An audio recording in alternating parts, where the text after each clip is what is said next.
City police સ્ટેશનમાં શાંતિ સમિતિનું આયોજન કરાયું।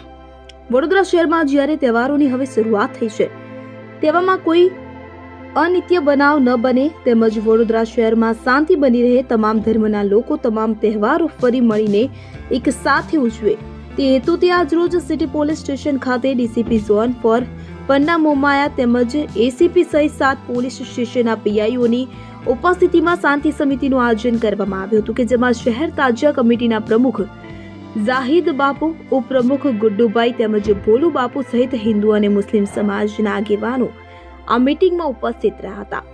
પોલીસ અધિકારીઓ દ્વારા સૂચનાઓ પણ આપવામાં આવી તેમજ આગેવાનો દ્વારા પણ પોલીસ ખાતાને કોઈ અનિત્ય બનાવ ન બને, નાની મોટી બાબતોમાં મોટા બનાવો બની જાય છે તેવી કાળજી લે અને તે કેવી રીતે બને છે, શા માટે બને છે તે તમામ બાબતો વિષય પર જાણકારી આપવામાં આવી।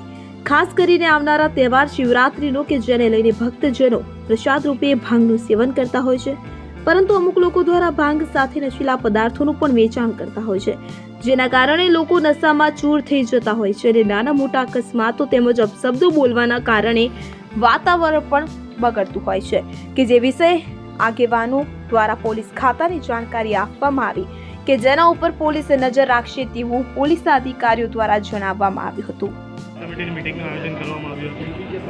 આગામી 26 તારીખે મહાશિવરાત્રિનો તહેવાર છે। આ પર્વ નિમિત્તે શહેરમાં એક મોટી યાત્રા નીકળે છે અને સાથોસાથ દરેક પોલીસ સ્ટેશનમાં નાની નાની યાત્રાઓ પણ નીકળે છે અને મંદિરોમાં ખૂબ ભારે ભીડ થાય છે। લોકો પોતાના પૂજા અર્ચના કરવા માટે ભારે લોકો આવે છે, ભીડ આવે છે।